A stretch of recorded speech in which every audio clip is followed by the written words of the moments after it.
these days is the corn maze, and the pumpkin patch. Yeah. Boy, the cars are parked all over the place down there. Talking Really? about wanting to do in-person stuff, they're going crazy. I did not know that. They got the parking lot in front of the strawberry company. That's Yep. filled. They've got two hillsides to the right of it. I guess that would be to the east of it, and they're filled with cars. Yesterday afternoon it was Wow. absolutely. There must have been 1,000 cars. Wow, that is a lot of cars. Okay, So that's just so a wild guess. Brett, just so you know, I don't have an option to record on my machine, so we'll have to use yours. Okay. I'm not No going to try to worries. figure it out right now. Morning, Ken and Reese, Rom. Hi, guys. I think I saw Morgan somewhere. Good morning, Morgan. Good morning to everyone. Katie, good morning. Kevin, I see you finally. Good morning, Kevin. Good morning, everyone.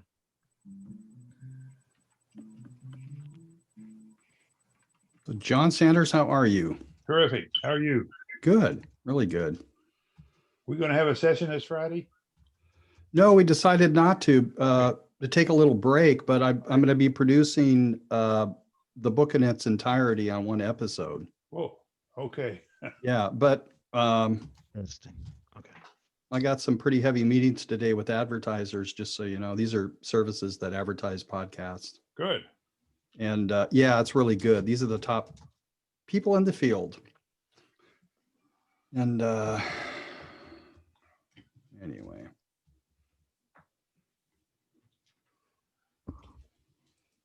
And we'll talk not today, but if that's all right, but.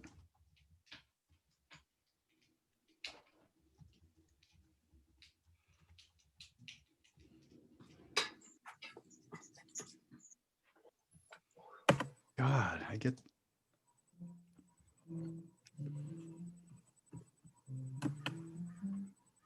Morning, Chuck. Morning, Good Chuck. morning. Morning, Teresa. Morning. Morning.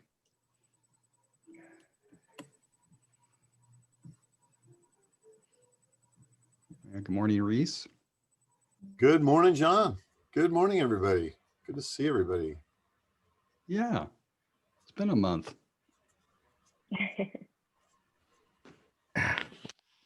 Good morning, Teresa. I see all your signs whenever I drive around. Yep. Yeah, I know. They're such a clutter. I can't wait to get them down, but after election. Good luck. Thank you. It's coming soon, finally. I know. 2 weeks. 2 weeks. 14 I'd vote days. for you if you were in my district. That's very kind. Thank you very much.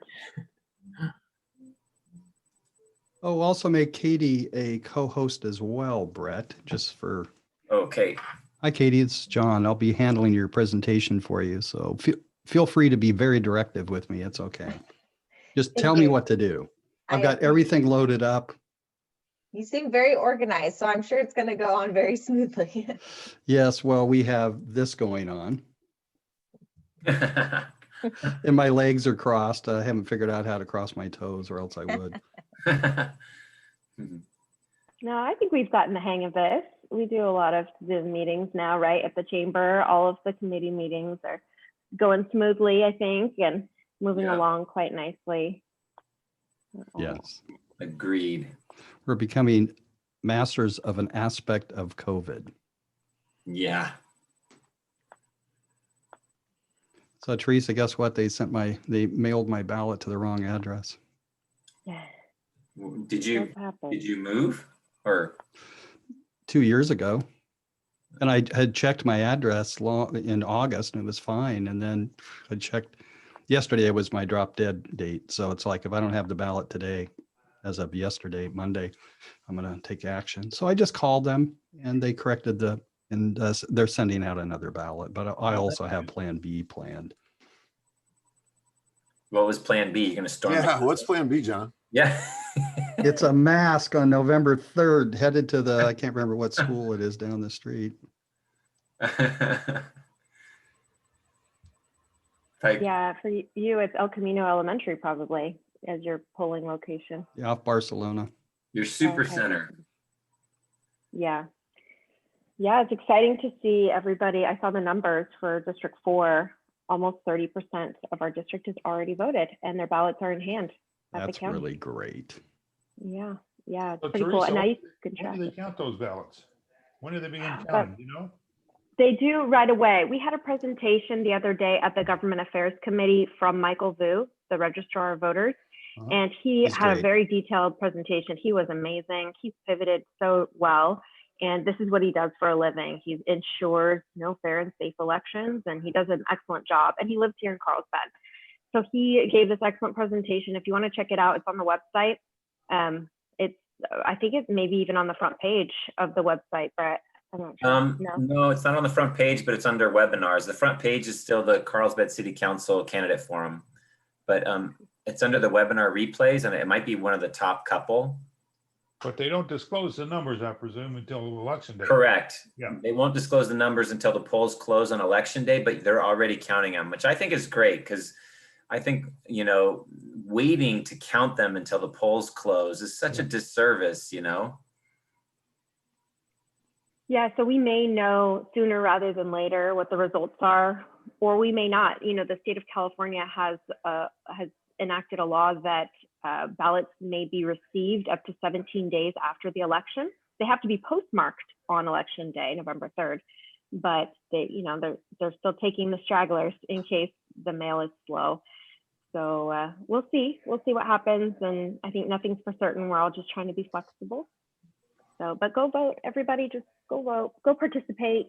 Speak your mind by voting. I think it's so important. Let's get started, though. I see that we have a pretty good crowd here. The time is 7:36, and I'll go ahead and call the meeting to order. We always start with self-introductions here so that we know who's here, who's in the room, and what's happening. And I'm going to put it to gallery view so that I can see all your faces at the upper right. And don't forget that our rules for this committee meeting on Zoom are, when you're not speaking, please try to mute yourself so we don't hear background noise, unexpected, sirens or dogs barking or kids. So please mute when you're not speaking. That's in the bottom left.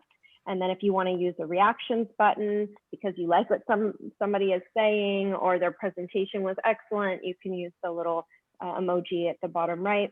In the chat square, kind of in the middle, you can add in your information. I know that John had asked everybody to put in their name and their email address for contact purposes, so please go ahead and do that. And if you want to add or contribute to the conversation, you can always drop a link in the chat box, but we ask that people try to stay on topic and not have side conversations that have nothing to do with the presentation. There will be plenty of opportunity for Q&A and dialogue. You can go ahead and ask a question when our speaker is speaking in the chat box, and we'll get to it after or as soon as she gets a break from her presentation. So let's get started with self-introductions, and it would be helpful to have a prompt, I think, this time. So I guess our prompt should be one good thing that is happening right now for you. So I'll get started. I'm Teresa Acosta. I'm the president of a consulting company that builds public-private partnerships. We're called Acosta and Partners. I've had it for 10 years here, previously called Teresa Acosta Consulting.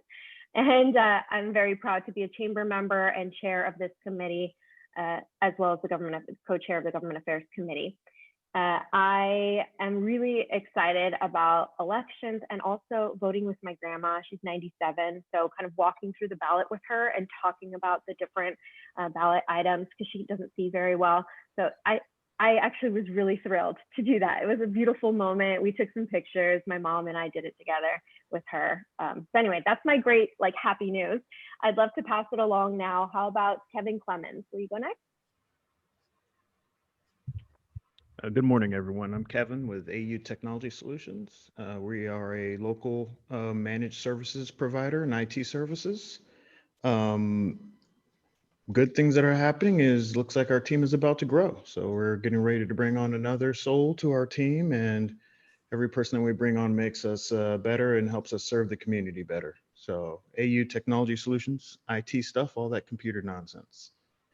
And do you want me to pass the coin, Teresa, or are you? Yeah. Okay, Yeah, let's go over to Morgan. Hi, everyone. Good morning. I'm Morgan. I'm a brand developer with Go Be Rewarded. We're a digital marketing company in North County, San Diego. We do websites, social media, ads, Google ads, and videos for local businesses here in San Diego. And a good thing, I would say the weather. I really enjoy that it's not scorching hot every day, and that I can be outside and be active. I would say the downside to that would be that the sun's setting sooner, but we're also expanding a lot. So anyone that needs an online presence, feel free to send them my way. Thank you. And I'll send it to John Sanders. Good morning, everyone. I'm John Sanders. My claim to fame is johnsanders.com website. And I have podcasts on there and my book and other activities that I've done. And I have been for 50 plus years investing in small companies, advising small companies, and every once in a while exiting a small company with some real profits. So I'm able to live comfortably in Southern California and enjoy the Chamber of Commerce and this committee. A good thing that's happened this week, oh, the weather has been great. We played golf twice, walked the beach, nothing much technology, but technology I'm always ready for. And I will pass it on to Reese Harris. Good morning, everybody. Reese Harris with Resource Marketing, where we are dedicated to helping you connect with your customers through digital marketing and Google Ads and ClickFunnels and so forth. We are here to create and sustain the excitement of who you are and why you make a difference. And so what's been good news for me, I think, is last night I finally figured out how to get my Bitcoin off of the Bitcoin site where I bought it and onto a cold storage device. And it's a little bit complicated. Whoever's tried to do that, oh my gosh. And so I was thrilled to be able to do that. But so I'm an advocate of Bitcoin. Yesterday, Bitcoin was about the only positive performer compared to the entire stock market. So a little blip in the positivity realm there. But it's not my major investment, but it's one of them. But that's my little success story from yesterday. Thank you for letting me share. We can pass it along. How about Oh, pass it on to Brett Schatzenbach. Oh, there you go. Morning, Brett Schatzenbach, CEO here at the Carlsbad Chamber of Commerce, and happy to be here back with the tech committee this month. Bit of positive. My oldest daughter and her husband are expecting their first baby in a month, and we did a little kind of social distance baby shower for her in the front yard on Sunday. And it was my first time ever attending a baby shower. But I was just the hired help. So, and it was a lot of fun though. And it's a lot of excitement here in our house. So that's our positivity. And I'll kick it over to Katie Scanlan. Good morning, everyone. Thank you for having me. This is the first time I have attended this committee meeting. I am active in other committees here at the Chamber, including the Government Affairs Committee and the Green Business Committee. So thank you to Teresa for inviting me to come and speak today. I'm with SDG&E. I'm a public affairs manager and have been liaisoning with the Chamber now since almost approaching 2 years now. So excited to talk to you today about some of the exciting technology advancements at SDG&E and how we're helping keep the community safe. And I guess I should pass it to somebody. Yeah. Let's see who's left. How about Ram? Thank you, Kerry. This is Ram Session from Chatstasy. Chatstasy is it's an app created for the elderly, loaded with technology, including emergency calling, emergency notification. I created this app for my mom who suffered a stroke about 6 years back, and looking at how she struggles with the smartphone. That's when I started. And the good thing is mom is going to be celebrating her 90th birthday this coming Saturday. So I'll be celebrating online, inviting a lot of friends and family and going over her life. And she's keeping good health and enjoying San Diego. I'll pass it on to Susan. Good morning, guys. Happy Tuesday. I cannot believe we're already on Tuesday. Susan, Epic North County Magazine, empowering people and inspiring community through our educational articles. The good thing that I'm experiencing right now is my daughter's birthday week, actually birthday month. She loves to celebrate everything about herself. That sounds very introverted, but still, she's just gets so excited about October, and she's into all the planning that we're doing right now for her birthday that we're celebrating this weekend. So yay, I have a teenager. Oh, okay. It's Chuck's turn. Good morning, everybody. Chuck Barrett's managing partner and CTO of Cloud4ia. We are a San Diego-based international firm that helps businesses get their sales, service, marketing operations up in the Salesforce cloud. So if you're tired of repetitive manual processes, we can help. Chuck Barrett's Cloud4ia. Positivity, this one's easy. So my 26-year-old musician son has taken it to the next level. On Friday, his music and name appeared on T.I.'s, hip hop artist T.I.'s album that dropped Friday. Also on that album are John Legend, Snoop Dogg. So we're really excited that he's finally getting, he's breaking in. Yeah. Let's send it over to Ken. Teresa, I don't know how to do this, so. You got it. You're off mute. You're speaking. We can all hear you. Go ahead. Just introduce Hi, yourself. everybody. Ken May Insurance Services.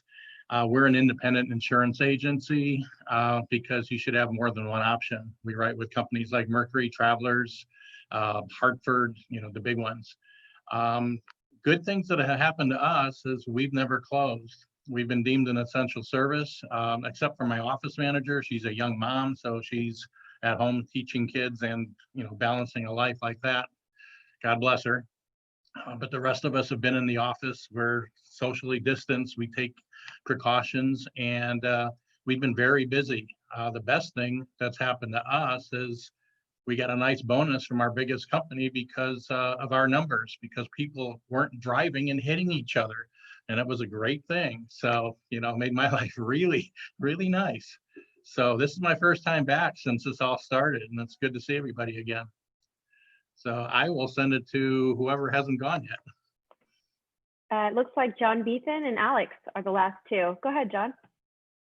Gosh, I was hoping to be the last, save the best for last. My name is John Beethan with Heard Not Seen Media, imaginepodcasting.com. So we're basically hired by people that keep putting off starting their podcast, mainly because they think it's complicated and expensive. And what they really want is to create and start podcasting and make a profitable podcast to generate more leads, more sales, and get their brand and message out there in a much bigger way. So my wonderful thing that's been happening with me is my partner, Stephanie, is in Santa Fe, New Mexico. And there's no way in heck that we're going to be seeing each other until probably the pandemic's over. And New Mexico's been pretty much shut down. They've been really great about it. However, we talk every day at 6 o'clock in the evening.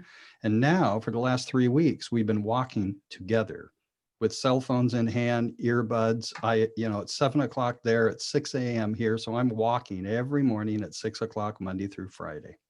And that's just been a really wonderful experience. My aha moment this morning regarding pandemic fatigue is to encourage people, if you're not walking, to do it and to take it a step further and go into nature, because I do believe that nature is the great balancer and it will really help with your health, mainly this part. John Beethan, Heard Not Seen Media. And I will pass it on to Alex. Good morning, everyone. Alexandra Renee Polstra, the Maven of all Maven full service digital agency. We are known for helping businesses and individuals look and perform their best through advertising, marketing, design, branding, and digital media. And a positive note for me is all 3 of my kids had really good progress reports for their school. So we've got 3 kids in online schooling, and they all are doing really, really well. And so that's, even though it's been a little hectic at home, that is definitely an upside. And then also seeing all of your faces this morning. You don't see my face because I don't have enough bandwidth for that. I am currently in Utah, and will be heading on my way, driving as soon as this meeting's over again. And I think that's everybody. Yeah. Yes, that's it. Thank you, Alex. Thanks everybody for being here today. I know we're going to have such an excellent meeting. I'll pass it over to John Beethan for the approval of minutes. Okay. So hang on, Teresa. I wanted to make sure. Do people have the minutes up in front of them? Yay, Chuck. All right. If you've had a chance to read them, they are here from September 15th. There was Kathy sent the meeting minutes out, and Teresa noticed a correction at the bottom, which was that actually Kathy wasn't at this meeting, so she didn't give the upcoming chamber events. It was Brett who did. So we're not going to read this whole thing. So, basically, let's just see if we have somebody that wants to make a motion to approve the minutes and who that might be. Anybody out there? So moved. Chuck, great. Do I hear a second on that? Second, Sanders. Sanders. So we'll start calling you Sanders from here on. Is there anybody that has an objection to that? So all in favor, say aye and put up your hand. Great. It looks like everybody's approved and the minutes have been approved and motion to approve. So that's it, Teresa. Great. Thank you. Thank you. So we could take those down when you get Yeah, a I know. chance. Cool. Thank you. And one of the great things about this committee, in addition to our excellent presenters, is the opportunity to talk about the latest and greatest with technology that affects our businesses, to share information, to bring news that we've recently read or experiences that we've recently had with technology that we think will benefit other chamber members to hear. I will give you a quick example, and I'm not going to talk too much because I haven't been doing a ton of reading about what's happening in tech, but I know from personal experience that the phishing scams and those Nigerian bank account people, it's still happening. It's still happening all the time. Not that my friends and family are falling for it, but they are getting more sophisticated. I know we talk about this pretty much every meeting. My social media accounts have been duplicated and not hacked into, but people have created like similar accounts with just one letter off and tried to pretend they're me. It was not related to anyone who knows me. It was not a Carlsbad person. It was like one of those international folks who do it to make money off of your followers, to try to get them to wire money. Hopefully nobody will fall for that here. So that was my one piece of tech news to share, is that it's still happening. It's still very common. Anybody else want to share some tech news? I'll share just really quickly. Since the pandemic, obviously, we've been working really hard at the chamber to do, webinars and record all the committee meetings we do, because there's some great content at the committee meetings, and record all our webinars. So I actually last week at the end of the week took a moment to step back and look at how many of those webinars and committee meetings have actually been viewed after the fact by folks, on our YouTube channel, to see what was working and what wasn't working. And so I have to give a shout out to Reese, because we had 17 webinars that we've done, and those are separate from committee meetings and separate from other things. But Reese has the third highest viewership after the fact. He did a webinar for our North County nonprofit forum back in, I can't remember, April maybe. And it's had over 100 views since we posted it, not counting, of course, those who actually were on it live. But so that's our third most popular webinar, at least from a YouTube standpoint of who's viewed it after the fact. So thank you, Reese, for doing it, A, and B, congrats. Okay, I'll go next. I saw this really nice app. Again, I'm an app person. Our daughter goes to school at Pacific Ridge. And the way they do that is each grade has only 2 days on campus, 3 days off campus online. So in those 2 days, they have to use an app, and it takes them through several steps and asking them questions about if they have any infection, anybody in the house has anything, and also temperature, and then gives them a pass, digital UR code. And then before they get down in this from the car, somebody scans that, and if it's green, they let them in. If not, they have to go somewhere and ask more questions and all that. So I think this is something maybe our businesses can also use from the chamber. Maybe it's a good idea, maybe for the chamber, for Brett. We actually have a new Carlsbad business that has something similar to that. They're called PassPoint, and it's for businesses, and it's a system. It's a little more of it's a self-reporting system and then a contact tracing system. But it's for businesses to protect themselves as, you know, the workforce kind of comes back into the work environment on a more steady basis now. I mean, I think about the worst thing I could imagine would be right now is if a company got sued by an employee for, you know, supposedly getting COVID at the office, or even worse, hopefully not, but somebody dying from COVID that was at your office place. So this PassPoint, he has this whole tracking and contact tracing and protecting the company system that's really impressive. So we're promoting it and helping businesses get to know it. Maybe we should invite him here. Yeah, that's a really great idea. We should look into that maybe for our one of the next couple meetings. Thank you. Yeah, I second that.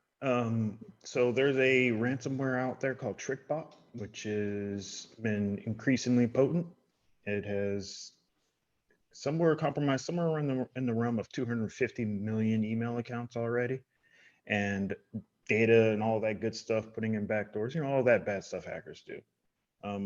About 7 days ago, Microsoft attempted to shut it down and gained access to a whole bunch of their servers. So that's a win for the good guys, but it's still dangerous. So you guys be careful out there, because all anti-malware is not picking it up. So if you're running some of the lesser antivirus products, you probably want to move up to something a little bit better, just in case.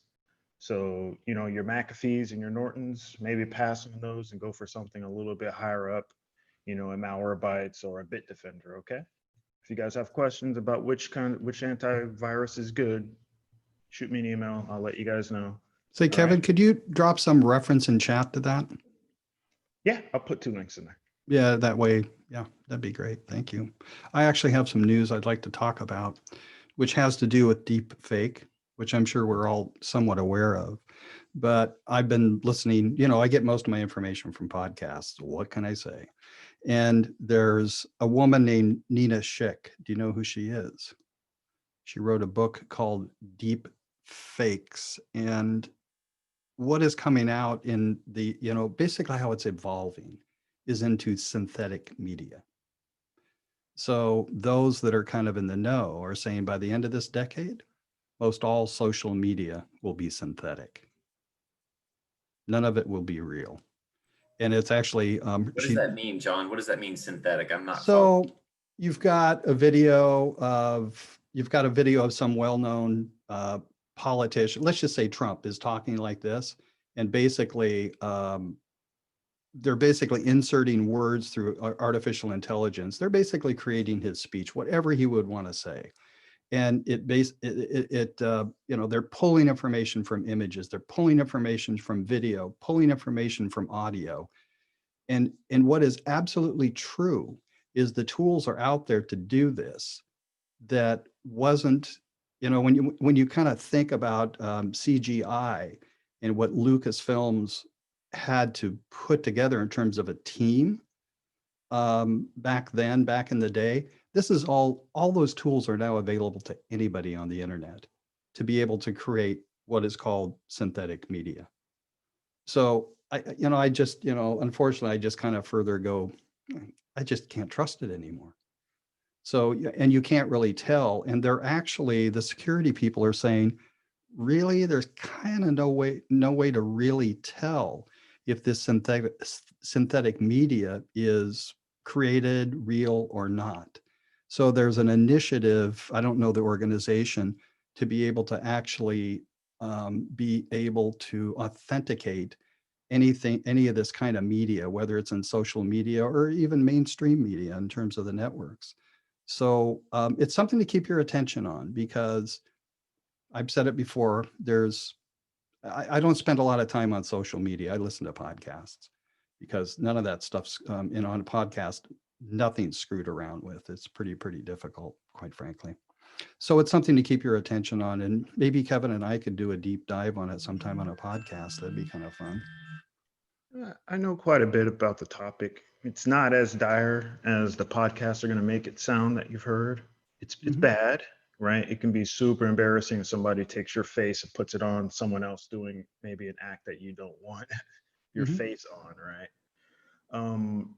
But it's not, it's just slightly getting past the uncanny valley, but all of the big tech firms are already working on algorithms using AI to fight the AI, basically, to pick it out. It'll be interesting to see where we go with that. It'll be interesting to see where we end up with that. Yeah. Anyway, that's it. I just wanted to bring that up. Thanks. So I have something that, and I'm not sure that I don't know if this is the right topic for this group, but I think it is, just because it's digital, and that is digital currency, and how there is a huge push sort of behind the scenes to start the conversation and actually start to implement digital currency for various countries worldwide. And I think it's important. It's a technology topic. It's going to transform the way we pass money back and forth. What I'm referring to is the central bank digital currency, which is the CBDC. And the head of the Fed, Jerome Powell, was just talking on at an IMF webinar, and he's very enthusiastic about it. China's already implementing their own CBDC. This basically circumvents the Fed, or circumvents the banks. It's money that would go right from the Fed directly to people. So there's a lot of interesting issues around it. I think it's a really important topic because it's going to affect us dramatically. It is digital, but it's not that different than the way we buy and sell and transfer money already using, our bank and our mobile devices. But, maybe I could get some feedback to see if that's a topic we want to, explore a little further as the technology committee. It borders on, a little bit of, the political and a little bit of the way money and the macroeconomic aspects are kind of dealt with. So it's a little bit out of the bounds of sort of, the work that we do. But as a technology committee, pardon me, I think it's important for us to at least be aware and talk about it. Yes, definitely. In fact, 2 years ago, and I'm wondering, maybe you weren't part of this committee then, we had a presentation from Josh Mazer about this. And we talked about the Bitcoin. There's like a Bitcoin ATM in Carlsbad. There's at least one. And I remember talking about them, but it's been a while. We could really use a refresher. And I really am very interested in kind of the macro ideas too, not just how it works, but like, why would we? And, why are people resisting? I think it would be very helpful. Would you be the one to present, or is there a company, maybe Brett, that's a member of the chamber that would also know more about it? I don't know one off the top of my head, so I'd be interested to hear, what Reese thinks would be a good person to present. Well, and I'd be happy to talk about it. I don't know, Chuck, so there's two basic things that are happening. One is the Federal Reserve is going to be issuing its own digital currency, which would be the dollar digitized. And that's a whole thing that's going on. But then separate from that is the cryptocurrency, such as Bitcoin and Ethereum. So there are really two completely separate things sort of happening simultaneously with their own, benefits and so forth. And I'd be more than happy to talk about it. I'm not like a macroeconomic guy. That'd be John Sanders' world probably. Or, some of you others. I can certainly talk about the basics, and I'd be happy to the limited a bit. I've been doing a deep dive into it, so maybe I know more than I think, but it's a fascinating situation happening right now, and it's happening fairly quickly. Yeah, we'd love to have you present. The way that Josh Mazer presented, he basically did a lot of research and almost put together a presentation based on his research. So he doesn't really work in that field either, but he's interested and wanted to invest. So we'd love to have you do that if you're willing. Sure. Reese, if you want any help on that, happy to dive in. This is something Chuck, I'd love, thanks for your help. Yeah. And John Sanders, you as well, or anybody that that knows a little bit about it. This has all sorts of ramifications for any money laundering, your customer eggs. Imagine having cash outlawed. What that would mean. That's what would happen. That's exactly right. Also reach out to me. I've got way too much information on it. Way too much. So I can give you a lot of knowledge about why it hasn't happened yet. What are the major issues with it? What's the pushback? And why the last attempt kind of failed. I don't know if you guys remember when there was a time when you can purchase things off of Amazon using cryptocurrency, and it went away. Same with the Microsoft store. So I've got all that information. So reach out to me. I'll be very happy to share it with you. It might be fun is maybe, and anybody else, maybe we do a little 3-part presentation and just give 3 angles on the whole thing. Chuck and Kevin and myself, or a 4-part if somebody else wants to, weigh in or something. Just to do a little research, pick a part of the whole equation and present on it, because it's a very lively situation that's happening right now. Let me tell you, I spent 40 years in Washington, D.C., most of it downtown office.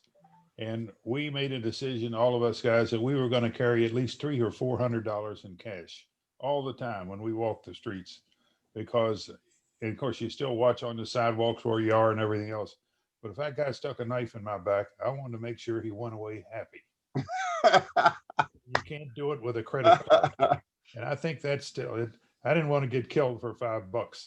So believe it or not, I still do that. But that was something that cash is irreplaceable.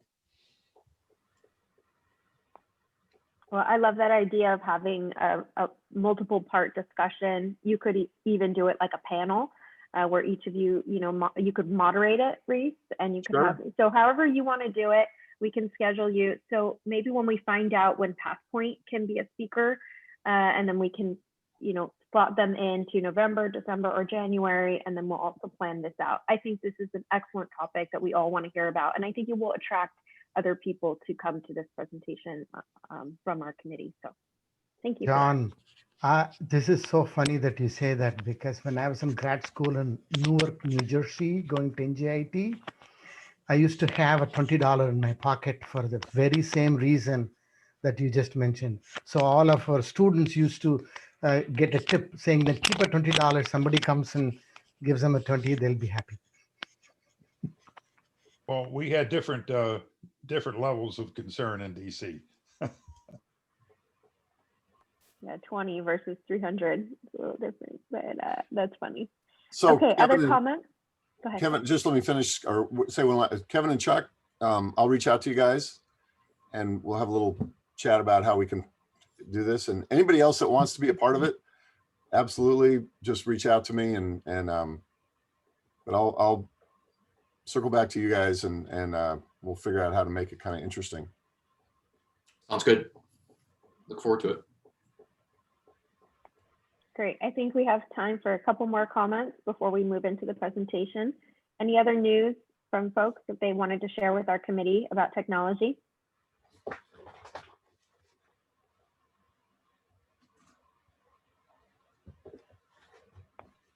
No? Ken, Morgan, Susan, Alex? No from everybody. All right. Cool. Well, you can always put something into the chat if you think of it, and we can get back to you later. I think we're ready for our presentation today. Today we are hosting Katie Scanlan from San Diego Gas and Electric, and I know her from the Government Affairs Committee. I know that last month we had a presentation from David Harrison, did I get that right? At the city of Carlsbad, talking about emergency services, and he he touched on the wildfires and really focused a lot on the pandemics, but he also spoke about other things the city is doing and how the city is using technology tools to be ready and to respond to disasters and emergencies. So today we're kind of continuing the conversation by getting a little deeper into the wildfires and the things that SDG&E is doing to make sure that we still have power, that we're still able to function and have our utilities up and running even when there are natural disasters. So we'll give it to you, Katie, and you've got your time, you know what you're doing, you've got presentations, and of course we always want to be interactive. So after your slides, you can let us know how you'd like us to ask our questions. Sure. Yeah, feel free to stop me throughout. By no means hold your questions till the end. And I have the chat up, so I'll try to monitor that as I go. But if you happen to type something in there and I don't see it, please stop me and we can just answer your question then or have a dialogue. I realized when we were doing the introductions, I forgot to share my personal fact about myself because I was just excited to tell you guys I was excited to be here. So John, you had mentioned your partner lives in Santa Fe, and I'm coming up on my 1-year anniversary with my husband, and we actually got married in Santa Fe. So 6 days we'll be celebrating 1 year together, and if we can make it through the pandemic, I think we'll be good for the rest of our lives. So I just wanted to touch on that since I realized afterward that I forgot to include a personal highlight about myself. So Nice. So I think John said he was going to help me with my slides today by presenting them. I did see last night that you guys hosted David Harrison last month, and I'm glad to see that he highlighted some of the tools that I'll be speaking about in more detail today in terms of how they kind of leverage them in terms of the city's emergency response efforts. So we partner really well with the city, and it's nice to see that the tools are being widely used outside of just in the utility world. So John, I think we can go ahead and start with the slides if you're ready. Everybody see that okay? Awesome. Okay. So, oh, go ahead. Thank you, Brett. And Katie, just tell me what to do, like next. Okay, will do. Thank you. I'll mute myself now. So I think, you know, when you look at wildfire preparedness, especially as it relates to utilities across the state of California, it's something that is obviously very it's very thoughtful. It's something that makes its way into the media quite often and has the attention of our governor. And given, you know, the recent disasters and devastation that we've seen across our state over the past few years, this is something that has even more of a heightened interest from the public. So when you look at what we're doing here and down in the southern part of the state at SDG&E, the program has really evolved since, and we have a lot of learnings that we've continued to build on since the 2007 wildfires. And one of the key things I'm going to spend a lot of the time talking about today is how we're leveraging science to make sure that we're operating the grid in the safest, most reliable way. We were the first utility to hire full-time meteorologists. We started with one back in 2009, and we now have 5 full-time staff, all with different niche specialties. And I'll talk about that a little bit more. But I think the key thing is that we're always striving for perfection, but each year we continue to find things that we continue to build upon. So I'm going to talk about some of the 2020 highlights here today. Next slide. So we have to file what we call a wildfire mitigation program every year with our regulator up at the California Public Utilities Commission. And summarized here is our comprehensive wildfire mitigation program for 2020. There's a lot of different things in here. I could speak for hours if I went through each of them one by one, but I'm only going to highlight the ones that are, or touch on the ones that are highlighted here. So out of the 55 areas, I'm going to touch on about, a little less than 10 of them throughout the presentation. And I think the biggest thing is improving the situational awareness and forecasting in terms of how we are mitigating risk and looking at risk from both an operational perspective and keeping the community safe. So next slide, please. One thing that we have all had to deal with in this pandemic is figuring out how to transition into and keeping things moving in a virtual environment. One of the things at SDG&E that like the city of Carlsbad, and how I'm sure David spoke to, is being nimble and being able to respond to emergency situations. And when we first got wind of the pandemic back in January, our emergency management team already started thinking about, well, how can we continue to respond to all types of different emergencies in a 100% virtual environment? So we were able to do this through the Microsoft Teams environment. I know Microsoft Teams has also been leveraged for other industries, such as bringing to life telemedicine in the healthcare world. And we were able to use that same platform to respond to emergencies virtually. We had to do a bunch of rollout training, and hats off to our emergency management team. We have 500 employees at SDG&E that are trained to respond and report for all sorts of different emergency situations, with wildfires, of course, being one of the most pertinent ones. But you think about other natural disasters, or if there is a natural gas leak or something of that nature. And today, or in this year, for the first time, we had rolling blackouts that we haven't had in over 20 years. So a lot of different scenarios. And we went through all this different training, and they were able to duplicate an in-person environment with a variety of different rooms, disseminating information and collaboration across teams. And we were able to respond effectively without going into the office. So if you would have asked probably our leadership team back in March if this is something that we could have accomplished, they may have laughed or said that that's not possible. And so it continues to be a really valuable tool for our entire organization, and continue to build upon it. So next slide. So when you start thinking about how you can continue to leverage data and science to continue to improve modeling, and when it comes to weather and situational awareness, these are some of the newer improvements within our wildfire mitigation program that I'm going to talk about today. Brian D'Agostino is our Director of Fire Science and Climate Adaptation. There's going to be a 2-minute video I'm actually going to ask to show at the end of this slide. And he kind of talks about the evolution of this program specifically, and you can really hear the passion in his voice because he was the first meteorologist that we hired. So he has built this program from the ground up. But a lot of what is the effectiveness of our wildfire modeling is we had started installing weather stations across our service territory over 10 years ago. And so they have been collecting data points every 10 minutes for the past 10 years. And we have now approached 1 billion data points that we're able to use for forecasting, and we're now, as of last year and into this year, using them to train AI-based forecasting across our system. So the AI forecasting is getting better and better with the more data that we collect every day. And instead of collecting data points every 10 minutes, recently all of our stations are now collecting data every 30 seconds. So it's almost as if you are out on that mountaintop or at the bottom of the valley, and you're able to collect that data to figure out what's really happening in every nook and cranny of our service territory, to figure out what kind of safety decisions do they need to be made. If we're seeing 60, 70 mile an hour wind gusts in certain parts of our county, then that might empower us to, shut the power off for safety of that small community. So Teresa had touched on that. Public safety power shutoff is what the term is used across the state. And that's in the event where you have really severe weather conditions, and that we want to make sure that the community is kept safe. So power can be shut off for a certain amount of time to ensure the safety of that community and prevent an ignition. So there's also a lot of other wonderful partnerships that we have been able to work with to enable some of these tools, and working with like UCSD to come up with this rooftop camera network that I'm going to highlight later on in the presentation. There's over 40 of them now, and they have the ability to zoom in over 50 miles.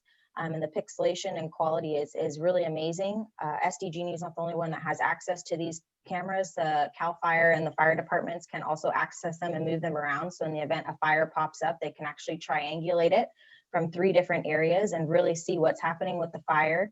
And then the last thing that I'll highlight before we switch over to that quick 2-minute video is the modeling has gotten pretty amazing. So we have what we call match drop technology. So if somebody were to drop a match and there was to be no fire suppression, we overlay the weather modeling on top of that and see exactly where the fire is going to go. And we share this information with the fire departments so they can better position their teams. They can better, more quickly determine what areas need to be evacuated in the event that the fire, they're not successful in suppressing it quickly.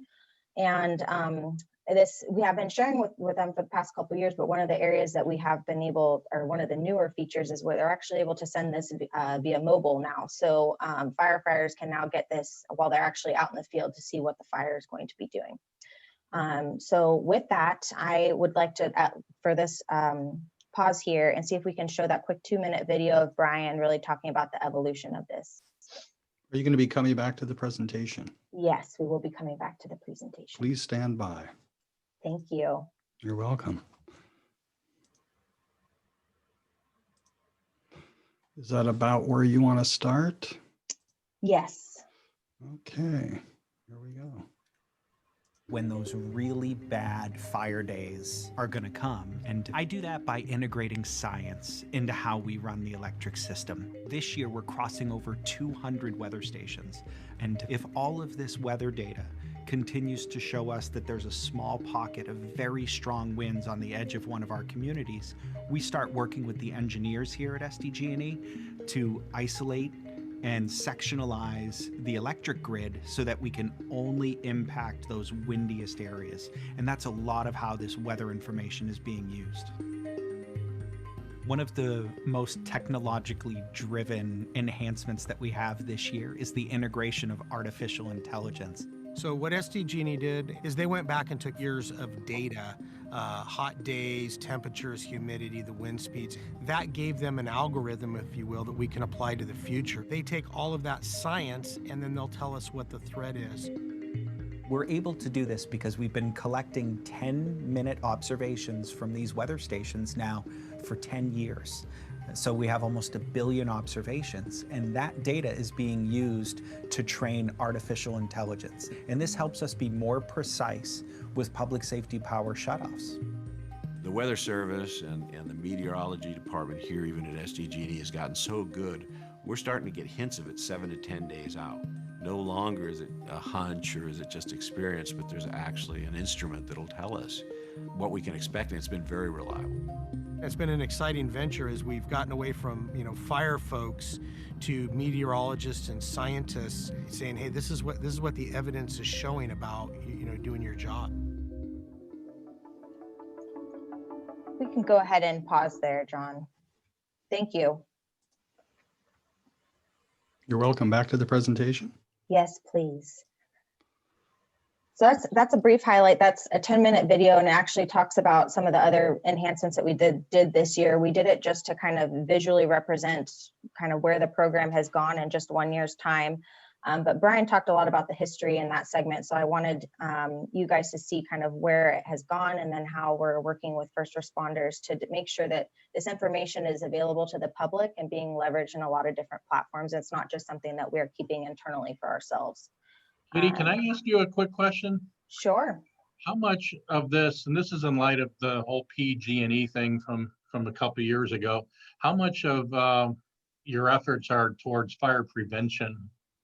A lot of them. So there's a lot of things that we could talk about on the really the infrastructure side of our business that are around wildfire prevention. One of them I'm going to talk about, I've highlighted, it's around the vegetation management. So which I think actually is our next slide, if we can transition into that, and then I can highlight a couple other areas for you, Ken, in terms of prevention.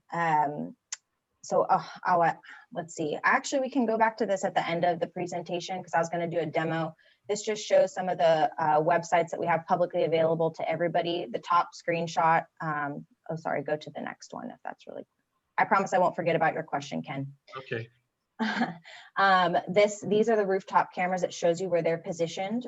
So if you look at that reddish triangle, that shows the zoom of where it can actually zoom 50 miles out to. So you can see that this would be a really powerful tool if we have a fire that pops up in Valley Center, really any area of our service territory, we can triangulate with these cameras. And then we do have a weather station in Carlsbad that's out by the strawberry fields actually. And so that bottom screenshot shows it's using the past 10 years of data. So it shows you what abnormal winds are for that area by saying the highest Santa Ana record we have ever recorded is 37 miles per hour, which is actually really strong for a coastal community. However, it is not in terms of other areas of our service territory, since it is very diverse. We have coastal, inland, mountain, and desert. We had the highest wind that we have recorded is actually 105 miles per hour out in this area called Sill Hill, which is out in the Descanso community. And so this type of information is really valuable to make some decisions when we're looking at infrastructure improvements and investments to see, what areas should we prioritize for undergrounding based on the climate that they're in and things of that nature. So next slide. So vegetation management is one of the key areas of prevention for wildfires that we are working on as a company. So we can make our infrastructure safe. We can do, there's a lot of technology we can do with the actual infrastructure itself, but it's also the things around it. So when you get high winds, like 50, 60 miles per hour, we have less control over things like tree branches and things that might fly into our lines and spark an ignition. So there is a network of over 450,000 trees that we maintain that are under, near, or around our power lines all throughout our service territory. We know everything about the species, how quickly it grows, when it needs to be trimmed to maintain certain clearances around them to prevent things from blowing into the lines and reduce risk. And this year, one of the newer improvements to this is we're actually using LiDAR technology to better capture the growth patterns of the trees, the 450,000 trees that we manage and maintain. So next slide. So we actually use drones to do this, and we gather the technology, and it is helping aid in predictive modeling of vegetation growth patterns. So similar to what you saw featured in the meteorology section, our meteorologists had developed what you call a fire potential index, using all the data to let the local fire agencies know when we think we're going to have a severe weather event, which is what some of the folks are talking about, having more advanced notice, 7 to 10 days. So in the vegetation management world, what we have been able to do, and this is new to this year, is we have created a vegetation risk index, and it's all based on how quick the type of species, how quickly it grows, and the information that is gathered through this LiDAR data analytics process. So being able to gather this information quicker by using drones, and this program will continue to develop and evolve over the next couple of years, but this is the first year that we have been able to use this type of technology within our vegetation management area. Next slide. And to show that the vegetation management is important and effective, to your earlier point, Kim, about prevention is, when we started doing vegetation management activities back in 1995, obviously the program has evolved and become more advanced, but you'll see that it has significantly reduced the amount of tree-related outages that we're seeing on our grid. So our efforts continue to keep these numbers really low. We do track them every year, and the clearances that we maintain prove to be an effective way to reduce ignition risk across our service territory. Next slide, please. And this just gives an example. So I had talked about public safety power shutoff events, and while most of our eastern communities are more likely to be impacted by something like this just because of the difference in winds and climate that I had spoke to earlier. However, Carlsbad is not exempt. Any area of our county could technically go through a public safety power shutoff. However, these tend to impact our more eastern communities that have those more severe dry weather events. But in the event that it does happen, this is kind of what you can expect from a communication perspective. So 7 to 10 days in advance, our meteorology team will kind of sound the alarm and say, hey, we might have something developing, and we might need to proactively shut off power for safety. And within 7 to 10 days, they continue to monitor that and wait for the data to kind of materialize in the forecasting.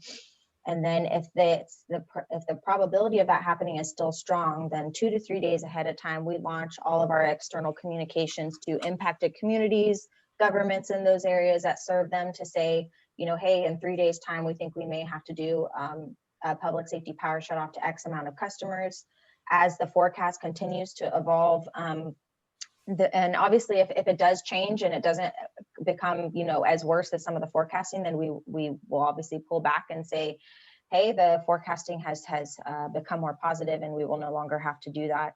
But in the event we do have to shut off power, there's more communication that happens with customers. And then the key thing to remember is Once the weather does get improved, we do have to inspect the lines either by helicopter or by foot to make sure things have not flown into the lines, so we can make sure it's safe to re-energize them before turning them back on. So that is a key piece in the restoration process. And then once we get the green light from our crews or we're able to inspect via helicopter, then power is safely restored and another level of communications goes out. So I know that this isn't something that is likely for Carlsbad, but just wanted to kind of give you a walkthrough of what the process looks at and how we're looking at it from various different angles as we move through these red flag warnings and severe weather events. So next slide, please. So this is another new feature for this year. It's an app that we launched. So Ram, you said earlier you're an app guy. Maybe you can add this one to your iPhone repertoire. But it's called Alerts by SDG&E, and it's designed so if you live in Carlsbad but you work in East County, or you have family members or friends that live out there, you can add up to 5 different addresses. And you can even add them for Carlsbad, like I said, since Carlsbad isn't, immune to getting a public safety power shut off, but it will basically alert you throughout the process that I had just explained.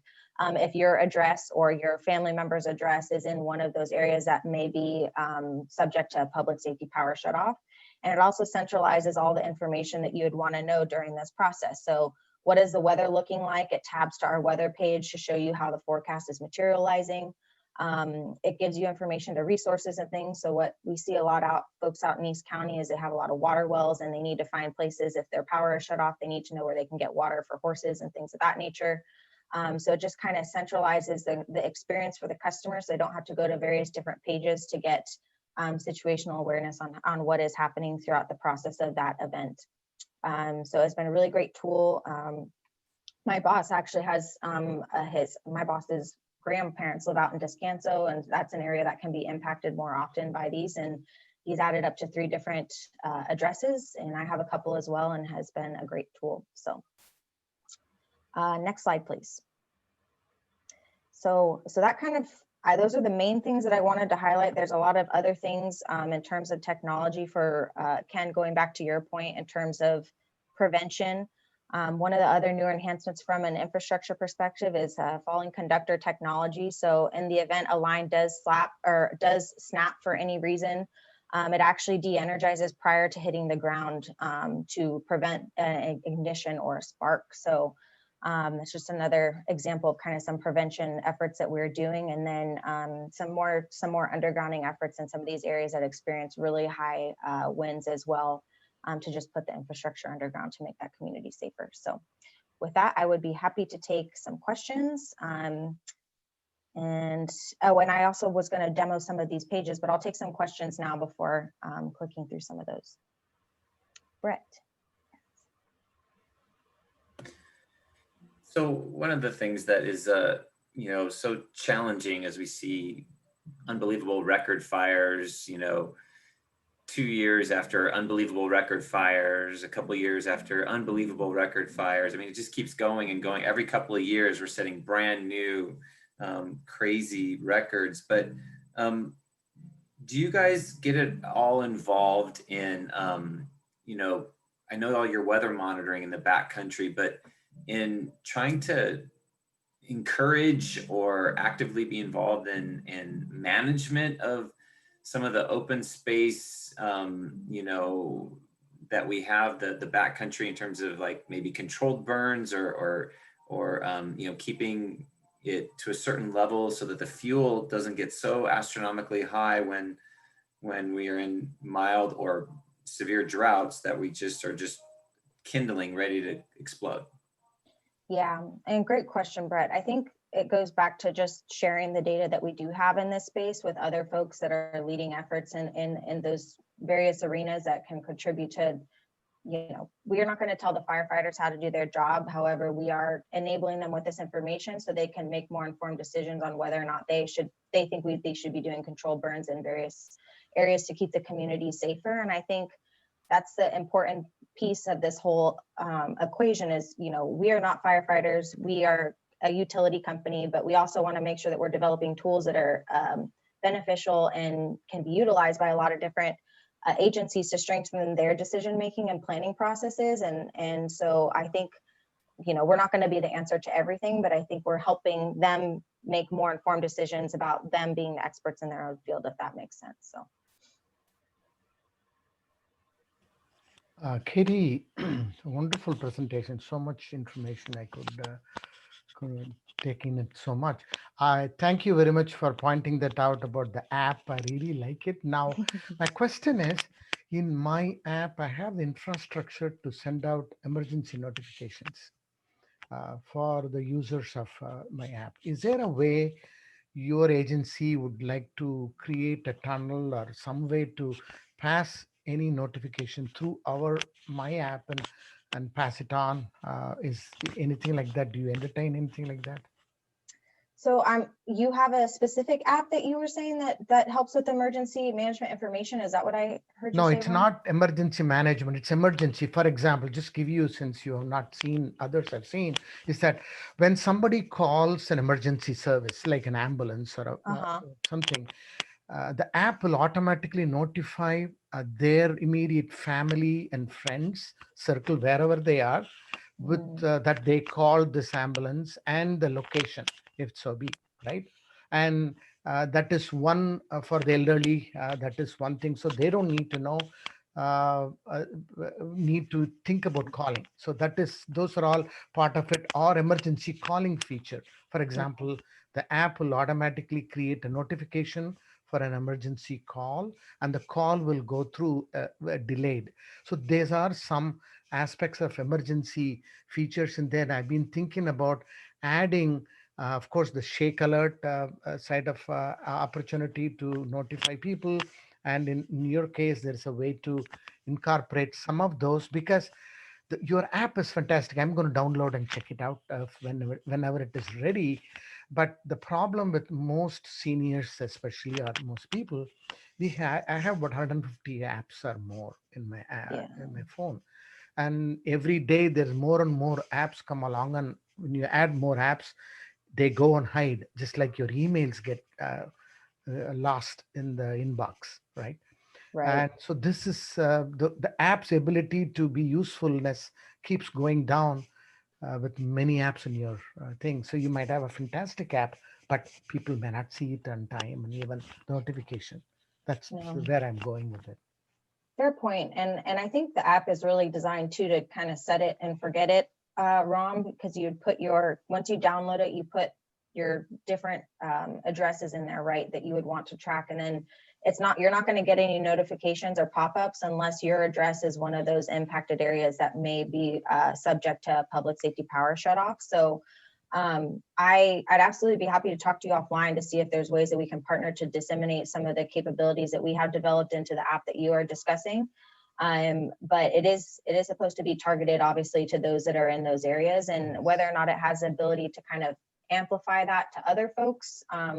I don't think it does at this time, but that we are looking at constant ways to continue improving. So that is something that we can maybe explore, including in future years or evolutions of the program, because like I had said, a lot of the stuff I talked about during this presentation was just stuff for 2020. So we're already looking ahead to figure out what we want to incorporate for next year and moving forward. Good. We'll connect offline. Rom, you're gonna want to look into Power Automate. If you can get into Power Automate, you can get to it from flow.microsoft.com, and that's going to kind of give you an idea of what capability is even possible before you have to go through their IT team. Okay. Power Automate. Okay. So Katie, at what time did you want to show these other websites? Oh, here, I can show them just really quickly. No, they're right here. Oh, they are? Okay. I was just going to click through some of them to show you how to find the Carlsbad weather station and look at some of the data there. But I also want to be respectful of time. So if we have a couple minutes, Teresa, I'd be happy to kind of click through some things here. And if not, I did show the screenshot, so I'll leave it up to you. Yeah, we do. Just a couple minutes. And I did think that there were a couple more questions that were pending there. Okay. Well, I want to make sure we answer questions as well. So who else had a question before I kind of talk about some of this? I have a I question. thought I saw Ken was about to go. Go ahead. Well, I just had a comment. You know, everything you're talking about is, you know, in my world, the insurance world is, you know, and those are lucky enough to own a home. You're experiencing all this stuff.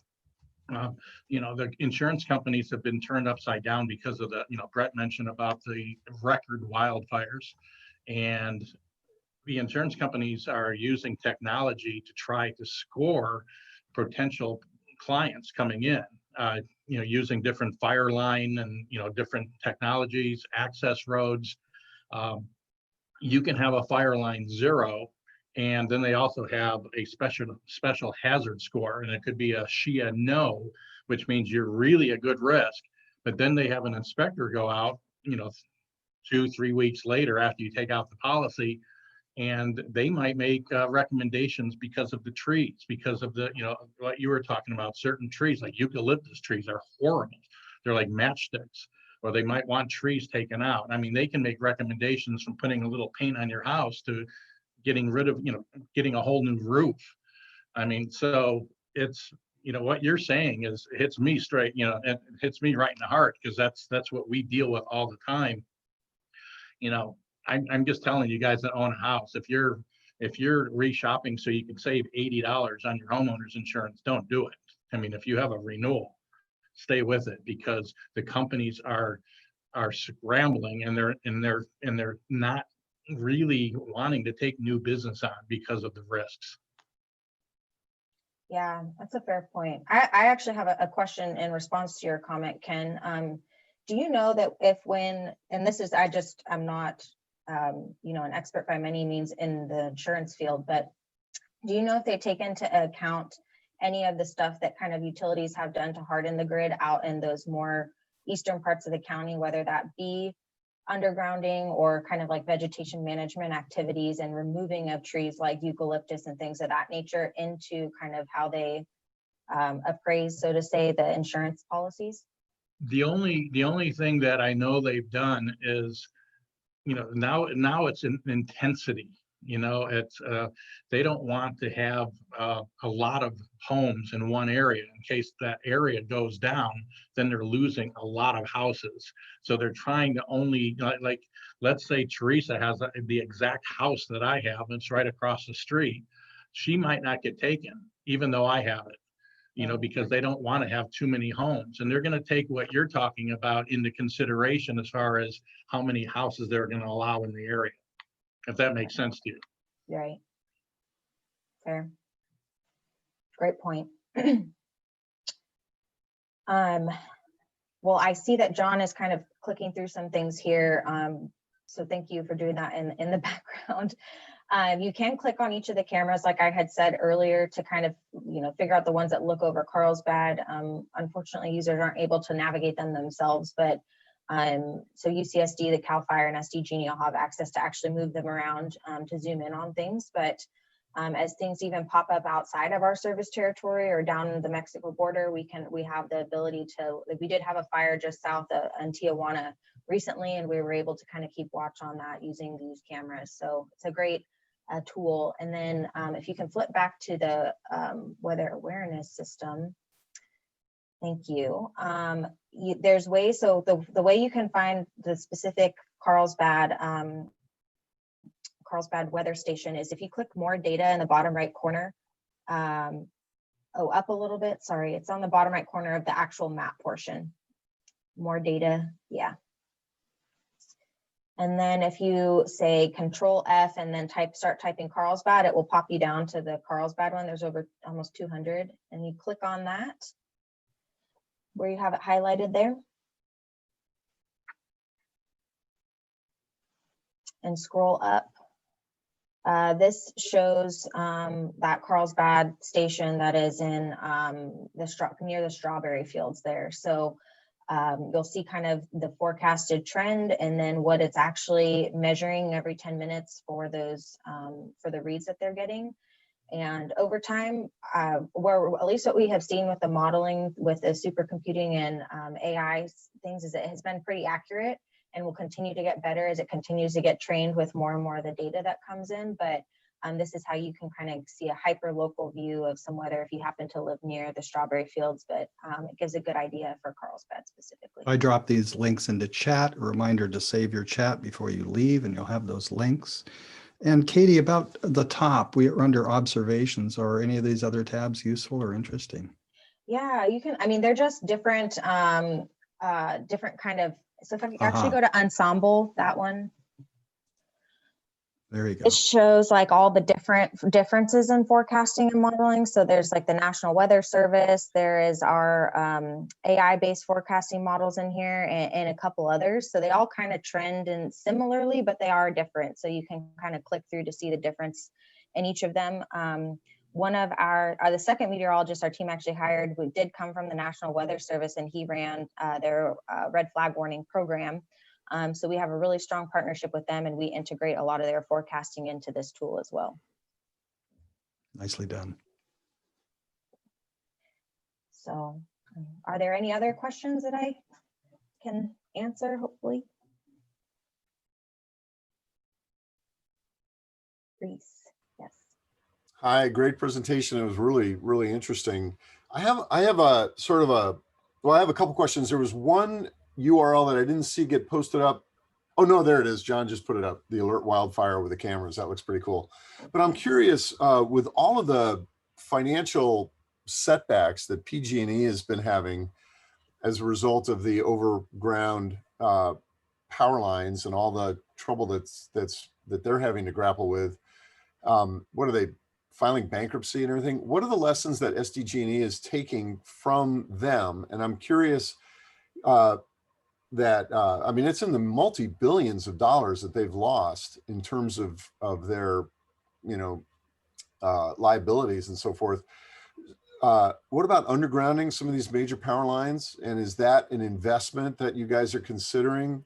I know it'd be super expensive, but to help mitigate some of these overland, fires that are started. And what about, it also seems to me, I don't know what your thoughts are on this, but solar energy, solar power certainly takes away this issue pretty much 100%. Would it be worth it to put an effort into that? So it's kind of a two-part question. Sure. The undergrounding of the major power lines, is that financially feasible, I guess? Yeah, so great questions. And we're absolutely looking at undergrounding more power lines as a means of a safety measure when looking at wildfires. And the thing to remember is it's extremely expensive, and there's a lot of environmental considerations that we have to work through. And when we are, basically ripping up the ground to put the infrastructure underground, we have currently, SDG&E has over 60% of our lines are already undergrounded, which is one of the largest percentages of any utility that you will see. And that percentage continues to increase every year. And when we're looking at with using all this data and stuff that I talked about today, that's helped telling us which pieces of our lines should be prioritized from a safety perspective to be undergrounded, and we'll continue to move through them year after year. So there's a portion of our wildfire prevention efforts that is budgeted to help with what we call internally, the term is called strategic undergrounding, where we take the highest risk areas first that still have infrastructure above ground and figure out what spans based on public safety power shutoffs. What we've seen with the wildfire modeling have seen the most driest, most highest wind conditions. And that's a lot of the data that we're using to make those decisions. So it's not like it's, this area we think we should go first. It's very calculated, and when we file these things with our regulator, there's a lot of work that goes into building the case for how we make each and every decision that we do within a wildfire prevention space.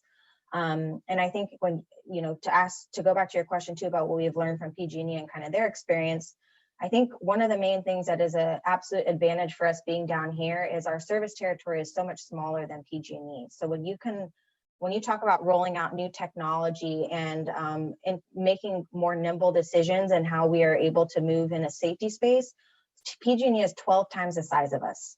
So when you think about just the service territories alone, we have South Orange County all the way down to the border, and we go out to Imperial Valley. That's kind of our the area that we serve. We are able to roll out things so much quicker, and we have been we've been very purposeful about each and every decision, and we made a distinct decision after the 2007 wildfires that this was a high priority, and we have invested a lot of money in all of this effort. So since inception and the 2007 wildfires, we invested in over $1 billion in all of our wildfire mitigation efforts.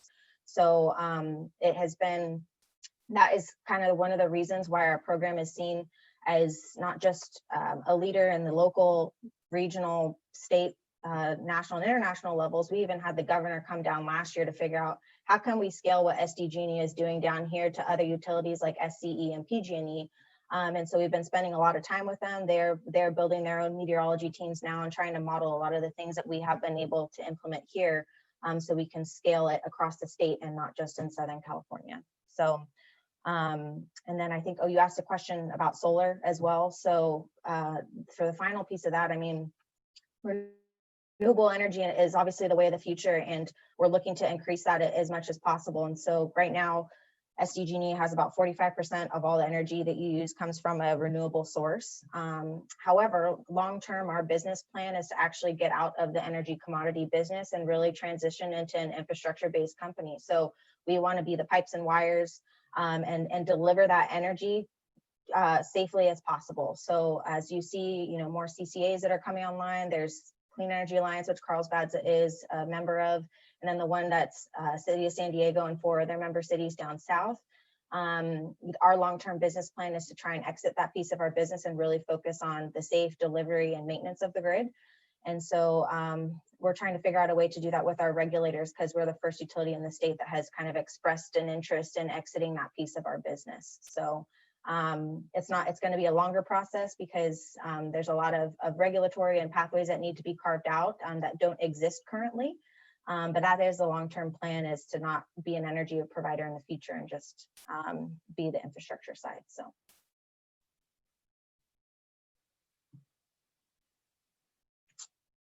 All right, any other questions? I have to jump off, but Katie, that's a fantastic presentation. Thank you so much. I learned so much. Thank you. Thank you. Thank you for having me. And I know that the technology knowledge base on this call is much more than probably what I have, but I'm glad we're able to share a little bit more in detail of what David had highlighted for some tools during your last, the presentation for last month, and just really appreciate the time and the opportunity. Yeah, it was amazing. All right, later, everybody. Thank you. Bye, Kevin. Thank you so much, Katie. And it is really important that we have people with deep knowledge in their own area. So for you, you know, you've got deep knowledge in this, and we're learning so much from you. So thank you very much for sharing your presentation with us today. And you're welcome to come back and visit with us anytime you like. We're a small but mighty committee, and we always have a lot of really interesting presentations. So keep an eye out for our topics, and you may find some others that really are interesting and entice you to come back. So absolutely. Thank you, Teresa. And I have another presentation I have to jump off for right after this. So I just, I would love to stay, because I like I said, I had never attended this committee meeting, and the chamber does a really good job at, you know, keeping folks engaged. And I learned a lot from the beginning conversations as well, in terms of what you guys are hearing and seeing in the technology world. So I'll absolutely be monitoring, and we'll hope to attend again in the future. So thank you again for having me. Thank you very much, Katie. Well, we're wrapping up anyway, so it looks like we just wanted to make sure that everybody had a chance to weigh in, and that Brett got a chance to tell us about what's happening at the chamber, any events or things that we need to know about. So we'll go ahead and go into that. Yeah, tomorrow night we have our joint business mixer with the Encinitas Chamber of Commerce. It's going to be a speed networking with our friends from Encinitas. So great chance to get some exposure to folks you might not typically interact with. So join us for that. And it is a costume theme. So wear a costume of some sort for fun, to break up the Zoom monotony. But so we hope you register. And yeah, that's tomorrow, right? Today's Tuesday, tomorrow's Wednesday. Yeah, so it's tomorrow night, 5 p.m. to 6 p.m., just 1 hour. We'll get her done. You'll get to meet some new people and have some fun. What else is coming up? Gosh, I don't know. That's probably the most important thing. I'll keep it short since we're probably a little over our normal time. Yeah, we're good to go. We're right on schedule. In fact, we usually end at 9 o'clock, and it's 8:53. So we can, unless there's any other burning questions or comments, are there any? No, I don't see anybody waving their hand. We can go ahead and adjourn this meeting at 8:53. Thank you all for your participation, and we'll see you again next month. Thank you very much. Have a good week. Thanks, Take you care. guys. See you guys. Brett, See you. how do you get the video to me? I can, If you want me to do it. yeah, I'll download it and then I can send it to you via WeTransfer. I usually, if it's not, Did you Google. record to the cloud? uh-huh. You can just share the video from there. Okay, I'll look at that. I haven't done that Yeah, before. I'm starting to do that more and more. Okay, I'll look at that. Sounds good. How are you? Are we on for Thursday? I don't remember where we're at. Let's check. A couple Thursdays a month are good for me, and a couple Thursdays a month are bad. Oh, I know. Especially we got the 20 whatever the end of the month thing coming up on the 29th. 22nd. I have a 1 o'clock meeting. If it was 12:30 for 30 minutes, I could do it, but I can't do 1 o'clock. Either can I. Well, I could. I would bump this. Let's just do it. So 12:30 for. Yep, I'll put it in just so as a placeholder, so nobody else gets in there.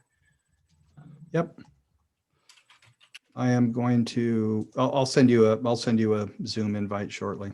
Thank you, and I'll download this to you shortly. Okay, good.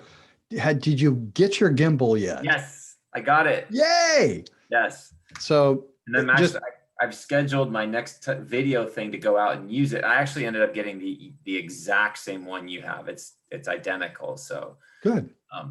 I gotta play with the balancing a little bit because you balanced my phone on yours for me, and I'm like, I'm just not touching that until I'm done. So I haven't really balanced it myself yet. So it's just a matter with it powered off.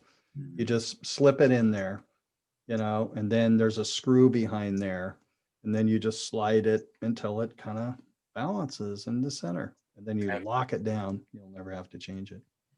Perfect. Well, keep mine at the chamber and I'll reach out. I'm sure I could. Mine's at the chamber. Yours is at the chamber office right now. So just keep it there because my mailbox is right around the corner. Okay. And I could put it at the front desk. There's somebody there at the front desk Monday, Wednesday, Friday, 10 to 2. 10 to 2.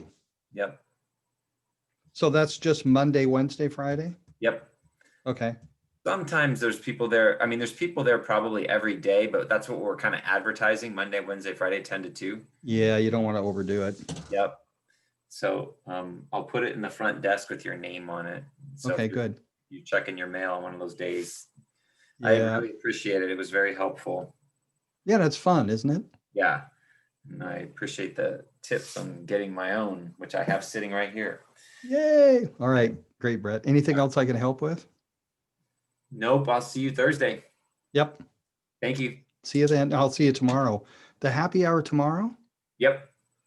Tomorrow. Boy, I've got it in my calendar because it's static in my calendar, but I haven't seen the invite, so I'll get signed up. See you tomorrow. Thanks, man. See ya. All right. Thanks. Bye.